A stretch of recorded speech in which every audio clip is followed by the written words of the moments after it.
Takže čaute lidi, moje jméno je Skyrim Games a já vás vítám u prvního rozhovoru. Ještě nevím, jak to pojmenuju, to uvidíte až u popisku videa, takže jako prvního hosta tady mám Freezy Bros, takže se vrhneme na to. Čaute! No dobré. Můžeme začít. Děkuji ti, Patriku. Předem bych chtěl říct si lidem, že pokud se na tohle díváte a dřív než tuhle blbost vypnete, tak mu dejte odběr, jo? Protože stejně už se nakonec nedodíváte, takže mu tam jebněte odběr. Děkujeme, můžeme začít. Díky, takže jako první otázku bych se tě zeptal, což asi bude hodně častá otázka. Jak dlouho jsi na YouTube? Jak dlouho jsem na YouTube? Na YouTube jsem asi tak od 15 let, to jsem se teprve kdysi díval, ale jak dlouho tam účinkuji, asi tak přibližně, nevím to přesně, počkej, otevřu si hodiny, takže jsem tam asi přibližně tak rok a 3 měsíce a 4 dny, ale nevím to přesně. Dobře, takže další otázka, například... Ty mi dáš příklad? 1+1? No, tak třeba 17×8 na druhou. 17×8 na druhou, nebo 17? No dobré, jebe na to, dej mi otázku. Dobré, tak Jedeme dál. Jedeme dál, Jdete v mém pořadě. Takže, co rodiče podporují ke natáčení? Ne, rodiči mě za tohle úplně nenávidí. A to jenom proto, že vždycky, když jdu natáčet, tak prostě mlátím vším možným a to jsou prostě potom nervy úplně a vždycky potom, co děláš, či natáčíš, debile? A já vždycky, ne, já tu dělám něco svého, samozřejmě potom vidím video, že, kde já třískám ze židlí, skáču tady všude, takže, jako ale na druhou stranu, zase svým způsobem, jo, jsou rádi, že aspoň nefetuju, nepíchám si marihuanu do oka a podobné věci. Jo, je mi to jasný. Tak, jaké máš pocity z Ostravy, že od tebe tolik lidí chtělo podpisy a fotky a prostě všechno? A tak to víš, jako na jednu stranu to je strašně super pocit a úplně mě to moc těší a říkám si, ty vole, já si jsem fakt slavnej. A potom si vlastně uvědomí, že to není o té slávě, ale o tom, že ti lidé chtěli podpisy jenom ze setrvačnosti, jenom proto, že jsem stál na tom pódiu a říkali si, ty vole, on sežral skleničku feferonek a asi jako stál na pódiu a byl tam s medbrosáky, tak asi si od něho ten podpis vezmeme, jo. Takže to nebylo ani tak kvůli mně, jako kvůli tomu, že prostě jsem tam byl. Ale svým způsobem jako byl to fajn pocit a akorát mě strašně štvalo, že chodilo málo kluků, kterým bych si mohl podepsat na prsa, no. Jo, to asi... A ty fotky jako strašně mě to těší, že se lidi se mnou chtěli fotit, protože to už je něco takové víc osobnější, že, než podpis, přijdou, já jim to tam jebnu a tahni. Ale když se chtěli vyfotit, bylo to o něco lepší, jako tímto zdravím třeba Mesíka, který si přiběhl až za mnou, za podium, aby se mnou jen mohl vyfotit, jo. Ale bylo to jako docela fajn a já jsem byl s těmi lidmi spokojený, jako nikdo tam nebyl arrogantní, hnusný a tak. Možná jenom já, ale to je naprosto normální. Jo. Ale sere mě ještě, že ti do toho skáču, sorry, sere mě, že jsem doteďka neviděl úplně všechny fotky, kdy se mnou lidé vyfotili. Já tak strašně moc bych chtěl ty fotky, ale lidi prostě na mě serou a nepošlou mi to a to je prostě úplně nevýzná hovno. No, můžeš pokračovat. To teda, dobře, tak já pokračuju. Když bych se tě ještě zeptal ohledně YouTube, čeho by si chtěl na YouTube dosáhnout, nebo máš nějaký cíl? Jo, mám dost cílů na YouTube. Tak třeba...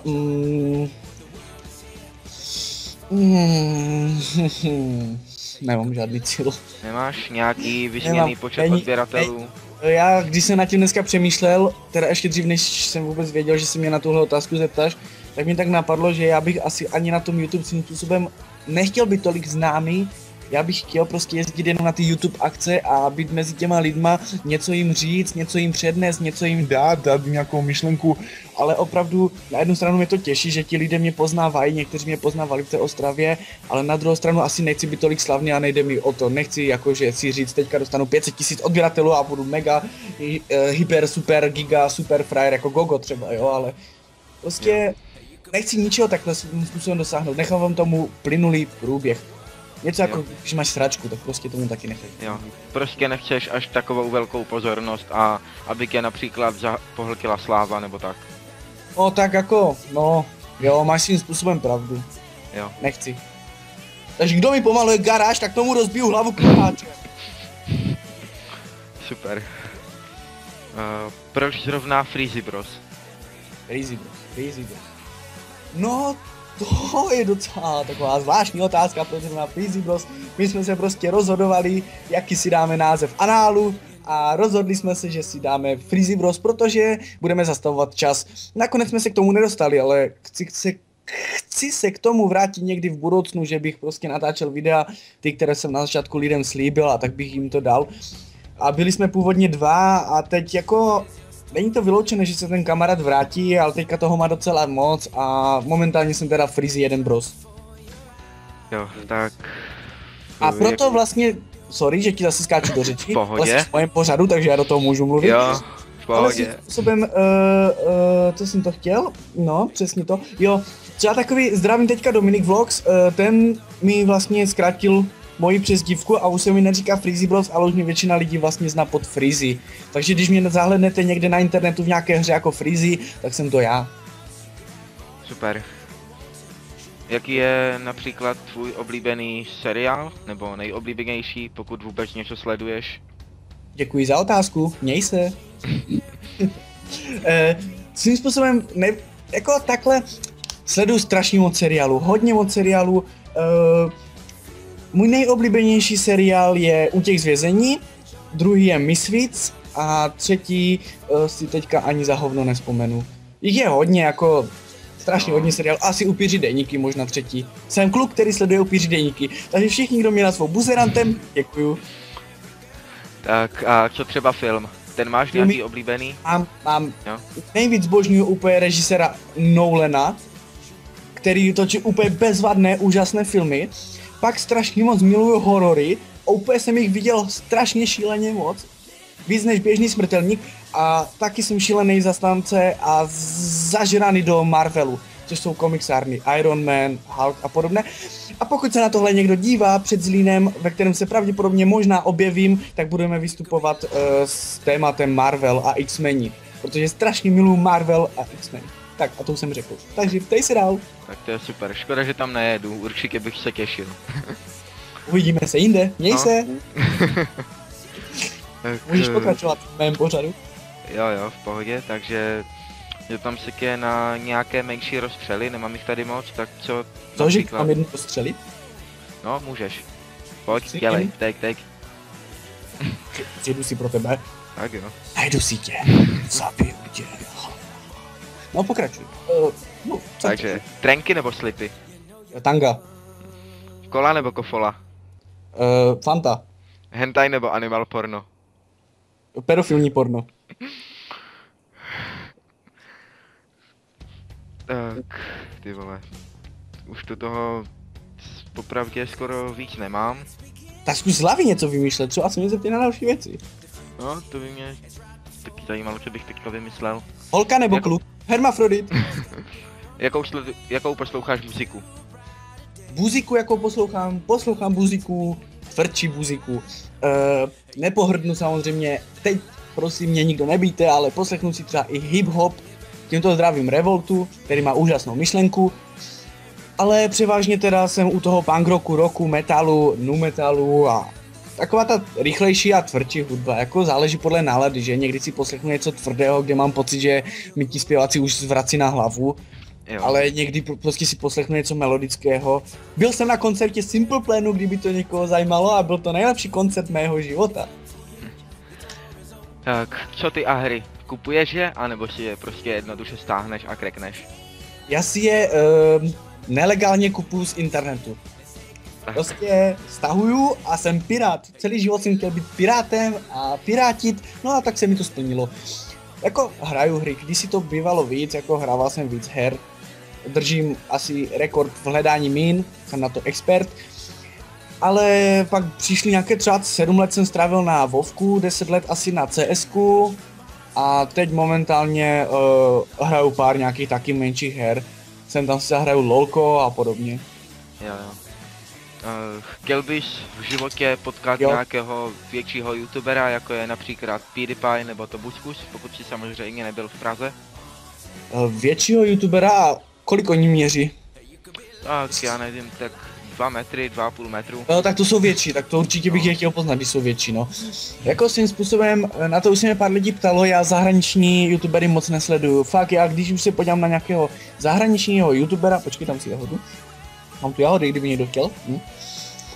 Tak opravdu, tak jednorázově určitě je nesleduju, takže asi bych je nechtěl potkat. Ať se na mě kluci nezlobí, když sledujou tohle video, třeba PewDiePie, nebo jak se jmenuje, tak jestli tohle sleduje, tak Judy, ale fakt asi tě potkat nechci. Já jsem zasazený na československou scénu a rumunskou. Myslím si, že tobě by ani nerozuměl, protože pochybuju, že bude umět česky, možná to Buďkus by něco porozuměl podle toho, jak mu ty geky nadávali, no. A to tady ale já zvládám nebudeme angličtinu v rozebírat. pohodě, takže Jo. třeba hello PewDiePie, do you wanna fuck me? To stačí. No, to jo. Dobře, tak zeptám se tě Ptej se. na třeba tvůj počítač. Mám počítač. Kalkulačku a počítadlo. Super. Jakou máš grafiku? Když takhle přejdeme tohleto zajímavé téma, možná pro někoho. Krásnou grafiku. A to DDR3 512, ale ani za hovno ti neřeknu, jak se jmenuje. OK. Ale rozjede Minecraft, to je hlavní. To je nejlepší. Prostě Minecraft forever. Chci se mi třeba ještě zeptat na něco ohledně Ostravy nebo tak? Nějaký zážitek? No, ohledně Ostravy... Ty jsi s Patrikem, který známe osobně, potkali jsme se v Ostravě. Je to velmi milý, sympatický kluk a nesnáší divočáka stejně jako já. Ještě jsme se potkali dřív než na turné LP a to bylo na takovém minisrazu youtuberů, kde přišlo tak 22-23 lidí. A byl tam Vidrail. Haha, čau Adame. Který je teďka v Anglii, pokud se nepletu. To já přesně nevím, nejsem jeho sekretářka. Děkuji, měj se. Už mě s tím sereš. Máš radši flashky nebo harddisky? Teď to je ale těžká otázka. Teď jsi mě, normálně jsi mě tak zaskočil. Ty vole, jsem zaseknutý jako hovno v zatačce. To si ani nechci představit. Asi flashky. Je to také rychlejší, lepší, přenosnější, sice menší, ale tak co, já nebudu přetahovat 40 giga porna, že? Já si přetáhnu pár obrázků, písniček, je to rychlovka, co? No. A nebo si to jednoduše vypálíš, ať ti to porno nesmaže. Ale ty prosím tě, já se na porno nedívám. Ale. Porno je zlo. No. Ovlivňuje to malé děti a pak si myslí, že to chodí v reálném životě úplně stejně jako v pornu a pak přijdou na to, že to je úplně jiné.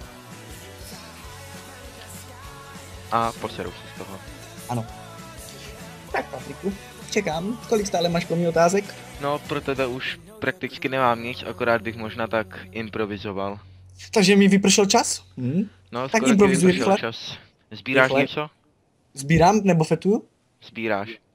Jo, sbírám nemoci pohlavní. Tak to jo. To hodně štěstí.